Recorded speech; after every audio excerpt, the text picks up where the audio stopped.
시간이 그렇게 많지 않은데 이 얘기 오늘 좀 하고 넘어갔으면 좋겠습니다.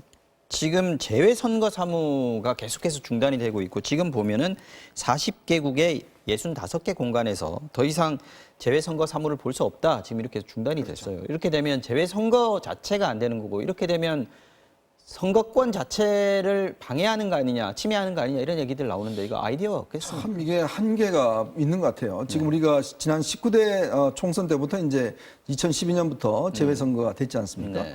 근데 지금 숫자도 꽤 많습니다. 한 200만 명이 넘어요. 이게 지금 정당 투표만 하는 거죠? 그렇죠. 이건 정당 투표하는 건데요. 지금 이게 보니까 2017년 대선 때는 보니까 문재인 당시 대통령이 59.2%를 받았어요. 높았네요. 당시 홍준표 후보 같은 경우는 7.8% 받았습니다. 네. 그러니까 굉장히 어떤 면에서 지금 여당한테 유리한 어떤 이게 지금 재외 투표가 되고 있는 거거든요. 네. 그리고 이제 지난번 20대 총선 같은 경우도 보면 민주당 후보들이 한 선거구별로 골고루 한 100표 정도씩 조금씩 더 얻었어요.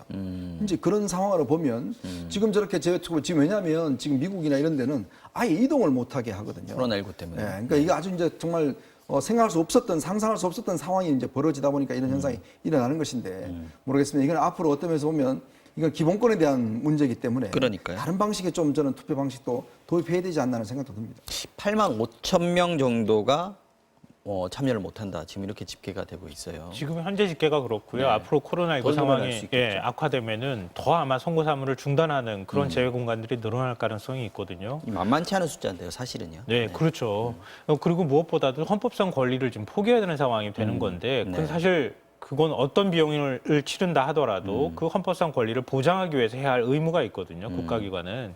이제 그게 이제 충돌하고 있는 상황이 아닐까 생각합니다. 근데 현재로서는 뭐 우리 그 어떤 그 정부의 어떤 통제력이 미치지 않는 곳, 외국에서 일어나는 일들이잖아요. 근데 이런 걸 가지고 이걸 대안을 만들어내라고 하는 것도 사실 좀 답답한 일이기도 합니다. 방법이 좀 안 보이긴 합니다. 그래서 앞서 잠깐 말씀하셨던 것처럼 기존의 지금 현재 투표 방식은 재외 공간에 직접 가서 미리 그것도 신청을 한 다음에 직접 가서 투표를 해야 되는 거거든요. 네. 공간까지 이동하는 시간도 굉장히 사실은 길고요.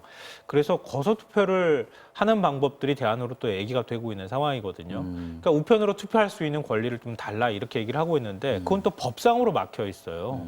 그러니까 현실적으로는 뭐 이번에 코로나19 때문에 지금 2일 이후에 확진을 받거나 아니면 자가격리에 들어가는 분들은 사실상 투표가 어렵다고 하잖아요. 네. 그거랑 똑같은 일이 벌어지고 있는 것이다 이렇게 봐야 될 것 같습니다. 지금 재외 투표를 못하는 분들이 아까 제가 8만 5천 명이라고 했는데 8만 500명으로 정정하겠습니다. 이거 말고도 이거 하나만 더 얘기하고 끝내죠.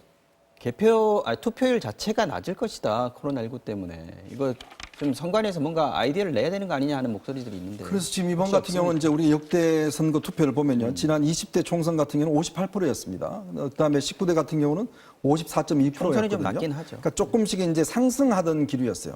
아주 낮을 때 18대 때 46%여서 좀 낮았다가 네. 점점점 높아가는 추세였는데 이번에 이제 이런 일이 터져버리면서 아무래도 이제 투표소 같은 경우는 이제 이번에 감염이 될 가능성이 있지 않습니까? 그 간격 유지라든지 그다음에 이제 그래서 사실 지금 안철수 대표 같은 경우는 아예 그 사전 투표 날짜를 좀 하루 더 늘리자 네. 이런 안도 냈어요. 왜냐하면 이게 투표 절차가 시간이 꽤 걸릴 수가 있습니다. 그리고 또 장시간 기다려야 되는 상황이 될 수가 있거든요. 우리가 지금 사전 투표하는 기간이라든지 그럴 경우에 투표를 아예 뭐 그냥 안 해 이렇게 포기하실 분들이 꽤 있어요.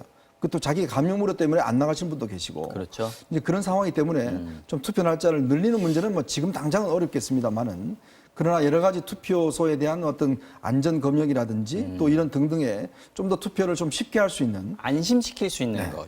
유권자들을 안심시켜서 내가 투표장에 가도 되겠구나 하는 부분들을 조금 더 확신시켜주면 되지 않을까요? 사실 기봉도 문제예요. 이게 손을 만지니까. 손을 만지니까. 그다음에 또 들어가면 계속 이제 소독을 하고 또 하고 해야 되는데 그것도 사실 고민입니다. 여러 가지 문제가 신경 쓰입니다만 어쨌든 이번 투표 또 열심히들 해주셨으면 좋겠습니다. 자, 정치와 어정용 오늘은 여기까지 하죠. 김성환 정치평론가, 이현정 문화일보 논술위원 두 분과 함께했습니다. 오늘 고맙습니다.